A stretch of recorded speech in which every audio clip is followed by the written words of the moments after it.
¿Cómo están amigos? Saludos cordiales, bendiciones. Una vez más estamos junto a Radio Israel FM para compartir con ustedes alguna enseñanza, sobre todo para las nuevas personas que están llegando a las congregaciones y no les queda muy claro algunas situaciones, ¿no? En la mayoría de las iglesias cristianas, cada vez que hablan de la crucifixión, de la pasión de nuestro Señor Jesucristo, dice al final que con la muerte de Cristo el velo se partió. Entonces, algunas personas me han preguntado de qué era el velo del templo. Pues bueno, durante el tiempo de la vida de Jesús, el Santo Templo en Jerusalén era el centro de la vida religiosa judía. Este era el lugar en el que se llevaban a cabo todos los sacrificios de animales, ¿no es cierto? La adoración, la expiación, todo en la absoluto estricto acuerdo a la ley de Moisés, que era seguida pero fielmente. Lo podemos eh, ver en Éxodo, Levítico, en Número, bueno, los cuatro primeros libros del Antiguo Testamento. Hebreos capítulo 9, versículo 1 en adelante, nos dice que en el templo había un velo que separaba el lugar santísimo, que era el lugar terrenal donde moraba la presencia de Dios, del resto del templo donde moraban los hombres. Y esto significaba que el hombre estaba separado de Dios por medio del pecado. Ustedes lo pueden ver ahí en Isaías 59. Solo el sumo sacerdote tenía permitido pasar detrás del velo una vez al año, según lo que mandaba Éxodo capítulo 30.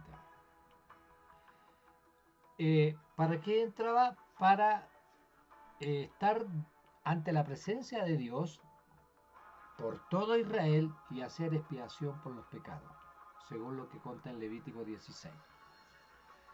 El primer libro de los Reyes, capítulo 6, del versículo 12 en adelante, dice que la casa que el rey edificó a Jehová, o sea, el templo, tenía 60 codos de largo y 20 de ancho y 30 codos de alto. El templo de Salomón tenía 30 codos de altura. Si multiplicamos la equivalencia en centímetros, en metros, nos da más o menos 15 metros y 30 centímetros. ¿Ya? Porque se medía con el codo egipcio.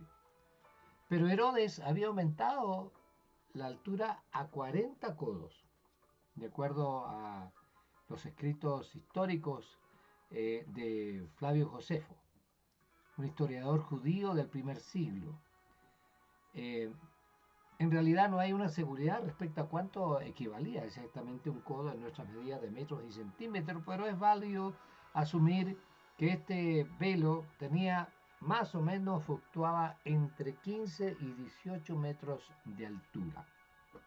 Josefo también nos dice que el velo tenía alrededor de unos 10 centímetros, ¿no es cierto?, de espesor, ¿no? 10 centímetros de espesor. eh, y también nos dice que el velo tenía mucha resistencia, era de pelo de cabra y era una tela bastante dura, ¿no es cierto?, de partir, no se partía. Incluso decían de que se unían a un caballo junto a otro en cada punta, no lo podían rajar.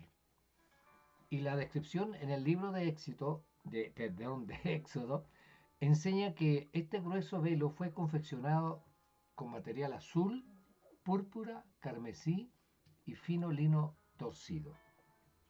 El tamaño y el grosor de este velo hacen aún mucho más trascendentales los eventos descritos como ocurridos al momento exacto de la muerte de Jesús en la cruz.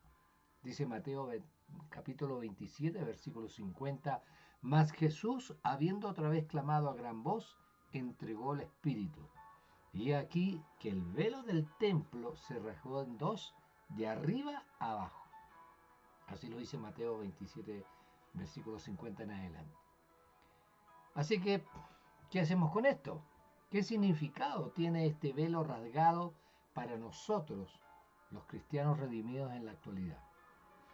Ante todo, el hecho de que el velo se haya rasgado dramáticamente en el momento de la muerte de Jesús simboliza que su sacrificio, el derramamiento de su propia sangre, fue una expiación suficiente por los pecados para siempre. Ahora, significa que el camino para el lugar santísimo fue abierto a toda la gente, ya no es solamente a los sumos sacerdotes, sino que es para todo pueblo, nación y lengua, ¿no es cierto? Para la gente de todos los tiempos, tanto judíos como gentiles. Cuando Jesús murió, el velo se rasgó en dos y Dios se mudó de ese lugar para no volver ya a morar en un templo hecho por manos humanas. ¿De dónde sacó eso? Hechos 17, versículo 24. El Dios que hizo el mundo y todas las cosas que en él hay, siendo el Señor del cielo y de la tierra, no habita en templos hechos por manos humanas. Dios terminó con ese templo y todo el sistema religioso. Y el templo y Jerusalén quedaron, dice la Biblia, desolados, destruidos por los romanos al mando del general Tito en el año 70 después de Cristo. Justo como Jesús lo había profetizado que iba a suceder. Usted se puede cerciorar Lucas capítulo 13, versículo 35. En tanto que el templo permaneció, significó la continuación del antiguo pacto. Hebreos capítulo 9, versículo 8 se refiere a esta era que aún estaba por desaparecer mientras se estaba estableciendo el nuevo pacto. Dice Hebreos capítulo 8, versículo 13, al decir nuevo pacto ha dado por viejo al primero, y lo que se da por viejo y se envejece está próximo a desaparecer. Hebreos 8:3. Y en este sentido, el velo era un simbolismo de Cristo mismo, como el único camino hacia el Padre. Así lo dice Juan 14:6. Esto está simbolizando el hecho de que el sumo sacerdote tenía que entrar en el lugar santísimo, ¿no es cierto?, cubierto con el velo. Ahora, Cristo es nuestro mayor supremo sumo sacerdote. Y como creyente en su obra terminada, nosotros participamos de un mejor sacerdocio. Nosotros podemos entrar ahora al lugar santísimo por él. Así lo dice Hebreos capítulo 10, versículo 19. Dice que los fieles entran confiadamente al santuario teniendo libertad para entrar en el lugar santísimo por la sangre de Jesucristo, por el camino nuevo y vivo que Él nos abrió a través del velo. Esto es su carne. Y aquí vemos entonces la imagen de la carne de Jesús siendo rasgada por nosotros, así como Él rasgó el velo por cada uno de nosotros. La rotura del velo, mis amigos, de arriba a abajo es un hecho histórico.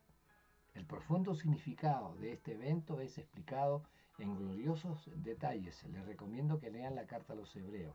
Esta cosa era sombra de las cosas por venir y la última instancia, todas ellas nos guiaban hacia Jesucristo. Él era el velo hacia el lugar santísimo y a través de su muerte el creyente ahora tiene un libre acceso a Dios. El velo en el templo era un recordatorio constante de que el pecado mantiene a la humanidad apartada de la presencia de Dios. El hecho de que la ofrenda por el pecado fuera establecida anualmente y otros innumerables sacrificios repetidos diariamente tenían como propósito demostrar gráficamente que el pecado no podía verdadera y permanentemente ser expiado. Tú no le bajas el volumen a ese pendejo. ¿Cómo es eso imprudente? Estoy grabando, después te llamo.